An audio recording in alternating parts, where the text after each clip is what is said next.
Capítulo 9. Cristo es el poder de Dios. Párrafos 1 a 3. Pregunta A. ¿Qué situación aterradora vivieron los discípulos en el mar de Galilea y qué hizo Jesús? Pregunta B. ¿Por qué se dice que Cristo es el poder de Dios? Los discípulos estaban aterrados. Mientras cruzaban el mar de Galilea, los sorprendió una gran tormenta. Algunos de ellos eran pescadores con mucha experiencia, así que seguramente no era la primera vez que estaban en medio de una tormenta en aquel lago. La nota a pie de página dice: en el mar de Galilea es muy común que de repente se produzcan tempestades. Como el lago está a unos 200 metros, 700 pies por debajo del nivel del mar, el aire es mucho más cálido que en las áreas más altas que lo rodean. Esto hace que el clima sea muy inestable. Desde el norte, los fuertes vientos que vienen del monte Hermón bajan muy rápido por el valle del Jordán. Por eso, de un momento a otro se pasa de la calma a la tempestad. Fin de la nota. Pero en este caso, una fuerte tempestad de viento hacía que las olas se levantaran con furia. Aunque hacían todo lo posible por controlar la barca, sus esfuerzos eran inútiles. Las olas golpeaban tanto la barca que ya estaba a punto de llenarse de agua. A pesar de todo el alboroto, Jesús estaba profundamente dormido en la parte de atrás, pues estaba muy cansado después de un largo día de predicación. Los discípulos, que vieron de cerca la muerte, lo despertaron y le rogaron: «Señor, sálvanos, nos vamos a morir». Mateo 8:23-25. Pero Jesús, que no tenía miedo porque sabía que podía calmar aquella tempestad, reprendió al viento y le dijo al mar: «Silencio, cállate». Ambos obedecieron al instante. La tempestad se detuvo y todo quedó completamente tranquilo. Los discípulos sintieron un temor enorme y se decían unos a otros: «¿Quién es este hombre en realidad?». No podían creer que un hombre pudiera regañar al viento y al mar como quien regaña a un niño malcriado. Marcos 4:39-41. Pero Jesús no era un hombre cualquiera. Jehová usaba su poder de formas extraordinarias para ayudar a Jesús y para que él, a su vez, ayudara a los demás. Con razón, el apóstol Pablo escribió por inspiración: «Cristo es el poder de Dios». Primera a los Corintios 1:24. ¿De qué maneras demuestra Jehová su poder mediante Jesús? ¿Y qué efecto tiene este poder en nosotros? El poder del Hijo unigénito de Dios. Párrafos 4 y 5. Pregunta A. ¿Para qué recibió Jesús autoridad de Jehová? Pregunta B. ¿Qué le dio Jehová a su Hijo unigénito para que pudiera ser un obrero experto? Pensemos en cuánto poder tenía Jesús antes de venir a la tierra. Jehová usó su poder eterno para crear a su Hijo unigénito, a quien más tarde se le conoció como Jesucristo. Durante la creación le dio mucha autoridad, pues usó a su Hijo para crear todas las cosas. La Biblia dice sobre Jesús: «Todas las cosas llegaron a existir por medio de Él, y sin Él no llegó a existir ni siquiera una sola cosa». Juan 1:3. Nuestra mente no alcanza a comprender todo lo que implicaba aquella tarea. Imagínese la cantidad de poder que se necesitaba para crear millones de ángeles poderosos, así como el universo con sus miles de millones de galaxias y la Tierra con todos sus seres vivos. Para que esto fuera posible, Jehová le dio a su Hijo la fuerza más poderosa que puede haber, el Espíritu Santo de Dios. ¿Cuánto debió disfrutar el Hijo de Dios de ser el obrero experto que Jehová utilizó para crear todo lo demás? Párrafo 6. Pregunta: ¿qué poder y autoridad recibió Jesús después de su muerte y resurrección?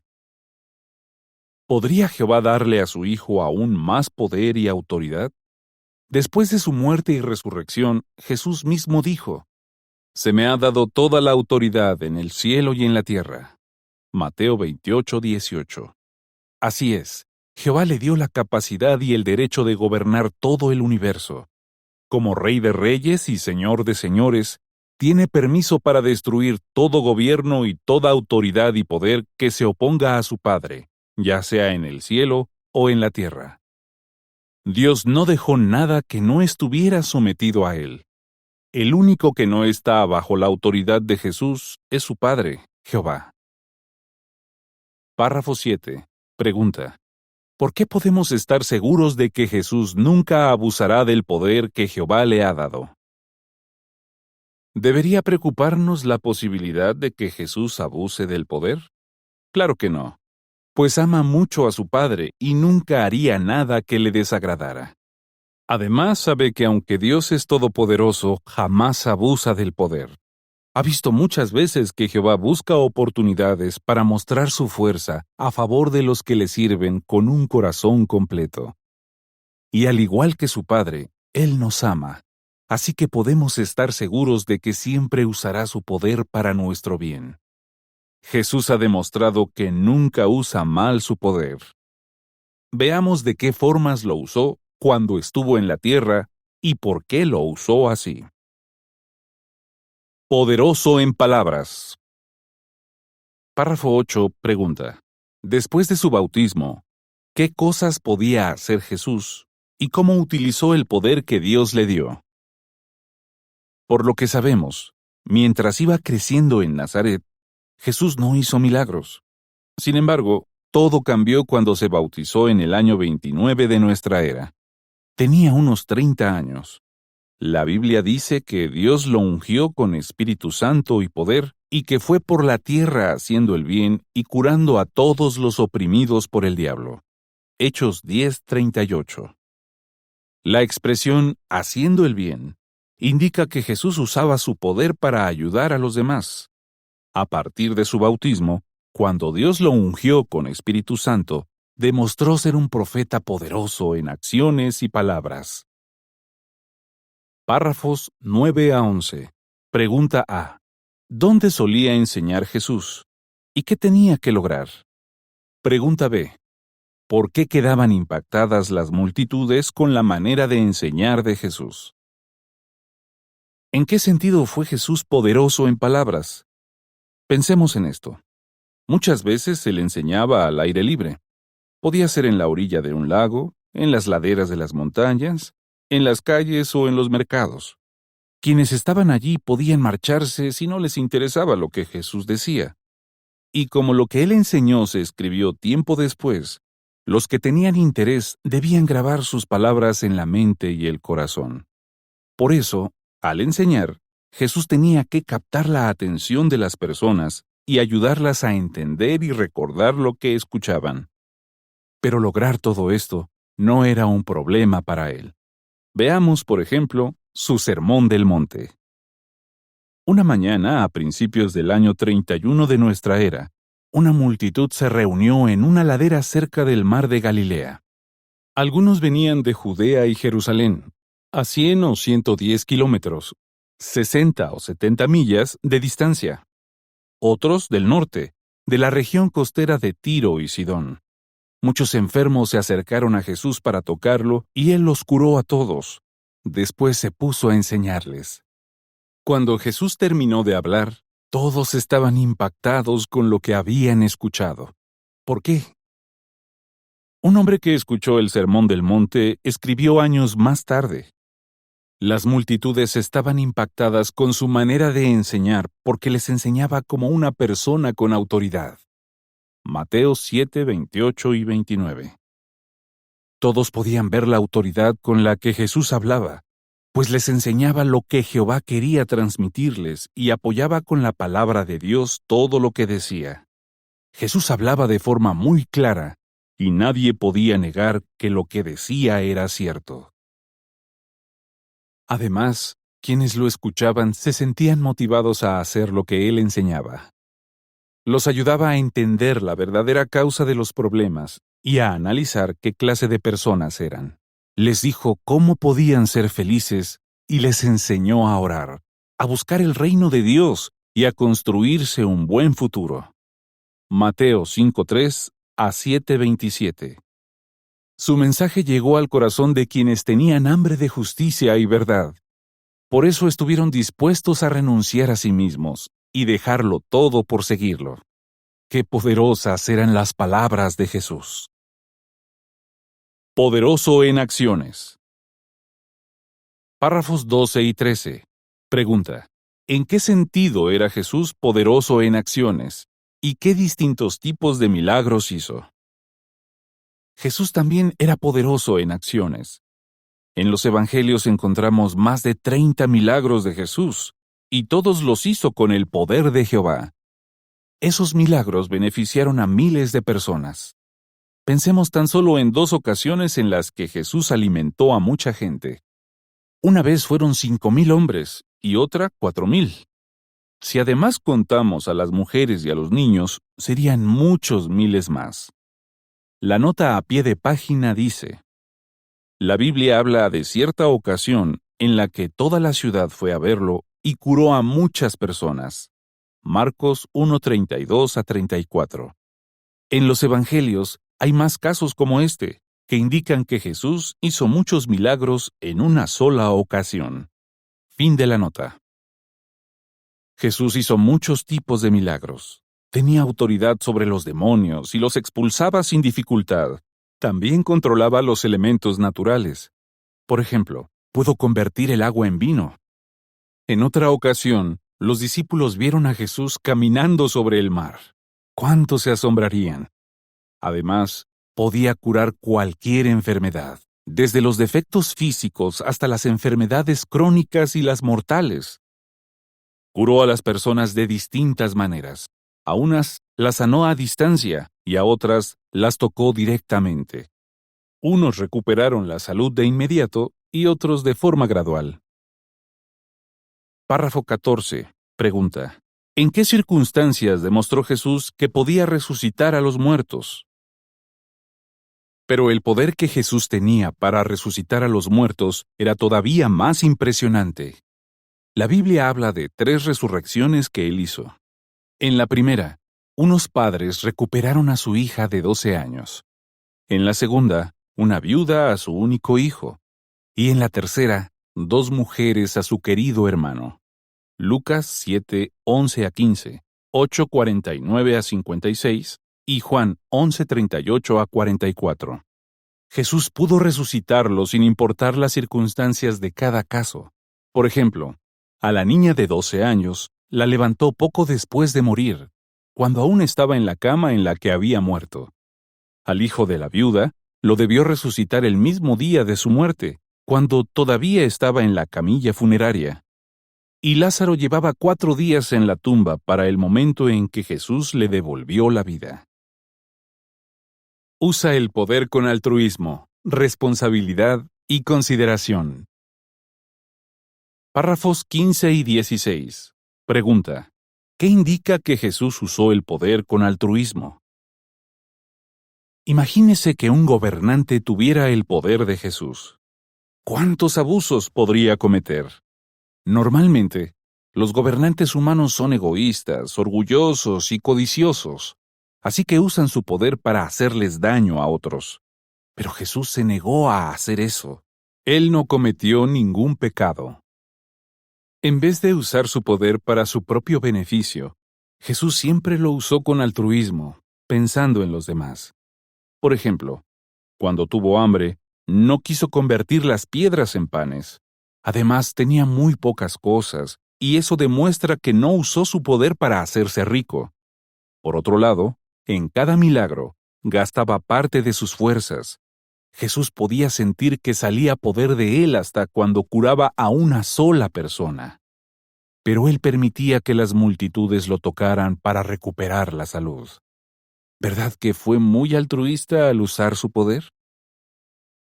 Párrafo 17. Pregunta: ¿cómo demostró Jesús que usaba su poder de forma responsable? Jesús usó el poder de forma responsable.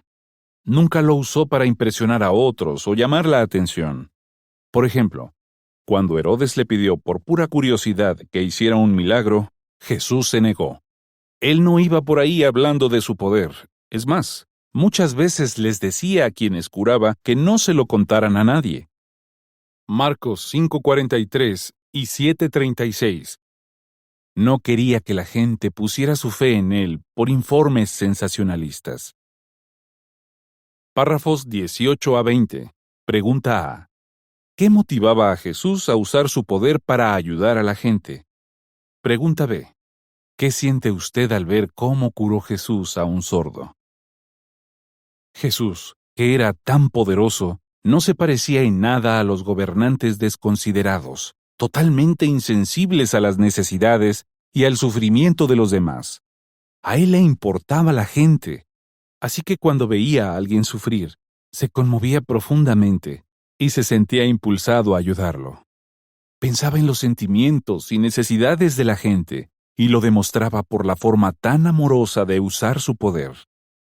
El relato de Marcos 7:31 a 37 es un buen ejemplo de esto.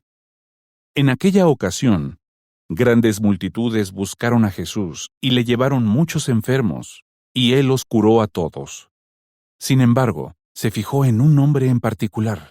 Era sordo y tenía dificultades para hablar. Seguramente, Jesús se dio cuenta de que el hombre estaba especialmente nervioso o tal vez avergonzado. Con cariño, se lo llevó aparte a un lugar tranquilo, lejos de la multitud. Allí le explicó con señas lo que iba a hacer. Puso sus dedos en los oídos del hombre y después de escupir, le tocó la lengua. La nota a pie de página dice: en esa época, muchas personas creían que la saliva era un remedio para curar enfermedades. De hecho, este uso aparece en ciertos escritos rabínicos. Es posible que Jesús escupiera tan solo para transmitirle al sordo la idea de que iba a sanarlo. Lo que está claro es que Jesús no usó su saliva como remedio natural. Fin de la nota. A continuación, miró al cielo y suspiró profundamente. Al hacer todo esto, era como si Jesús le estuviera diciendo: lo que estoy a punto de hacer por ti es gracias al poder de Dios. Después dijo: ábrete. Marcos 7:34. Entonces, el hombre pudo oír y hablar con normalidad. Cuando Jesús usaba el poder que Dios le había dado para curar a los enfermos, tenía muy en cuenta los sentimientos de ellos. ¿Verdad que eso es muy conmovedor? Nos llena de confianza saber que Jehová ha elegido a un gobernante tan considerado y cariñoso para ser el rey de su reino. Un adelanto de lo que Jesús hará. Párrafos 21 y 22. Pregunta A. ¿Qué demuestran los milagros que hizo Jesús? Pregunta B. Puesto que Jesús domina las fuerzas de la naturaleza, ¿qué podemos esperar que ocurra durante su reinado? Los milagros que hizo Jesús son solo un adelanto de las cosas maravillosas que hará cuando gobierne la tierra. Demuestran que en el nuevo mundo de Dios, Él volverá a hacer milagros, y los hará por todo el planeta. ¿Qué cosas emocionantes logrará? Entre otras cosas, Jesús reparará todo el daño que se le ha causado a la tierra y le devolverá su armonía perfecta. No olvidemos que demostró que domina las fuerzas de la naturaleza cuando calmó una tormenta. Así que estamos seguros de que durante su reinado no sentiremos la amenaza de tifones, terremotos, erupciones volcánicas y otros desastres naturales. Y como Jesús es el obrero experto que usó Jehová para crear la tierra y sus seres vivos, Él sabe a la perfección cómo está hecho nuestro planeta y cómo utilizar sus recursos sin dañarlo. Durante su gobierno, la tierra entera se convertirá en un paraíso. Párrafo 23. Pregunta: ¿qué hará Jesús para cubrir nuestras necesidades personales? ¿Y qué hará Jesús para cubrir nuestras necesidades personales? Él pudo darles de comer a miles de personas a partir de unos pocos alimentos. Así que estamos seguros de que, durante su gobierno, el hambre desaparecerá de la tierra. En efecto, habrá comida en abundancia para todo el mundo. Además, como podía curar cualquier enfermedad, sabemos que les devolverá la salud a todas las personas para siempre. Y las resurrecciones que fue capaz de hacer son prueba de que, como Rey Celestial, resucitará a los millones y millones de personas que estén en la memoria de su Padre. Párrafo 24. Pregunta. Cuando pensemos en el poder de Jesús, ¿qué debemos tener presente y por qué? Cuando pensemos en el poder que tiene Jesús, tengamos presente que Él imita a su Padre a la perfección. La manera en que Jesús usa el poder nos muestra con claridad cómo lo usa Jehová. Por ejemplo, pensemos en la ternura con que Jesús trató a un leproso. Cuando el hombre le preguntó si quería limpiarlo de su enfermedad, Jesús se conmovió, lo tocó y le dijo, «Yo quiero». Marcos 1:40-42. Cuando leemos relatos como este, es como si Jehová nos dijera, «Así es como yo uso mi poder». ¿No nos motiva esto a alabar al Dios Todopoderoso y darle gracias por utilizar su poder con tanto amor? Preguntas para meditar. Isaías 11:1-5. ¿Cómo demuestra Jesús el espíritu de poder y por qué eso nos ayuda a confiar en su gobierno? Marcos 2:1-12. Según lo demuestran las curaciones milagrosas que Jesús hizo, ¿qué autoridad había recibido? Juan 6:25-27. Aunque Jesús cubrió milagrosamente algunas necesidades físicas de la gente, ¿cuál fue el principal objetivo de su ministerio? Juan 12:37-43. ¿Por qué no creyeron en Jesús algunos que vieron sus milagros? ¿Y qué nos enseña esto?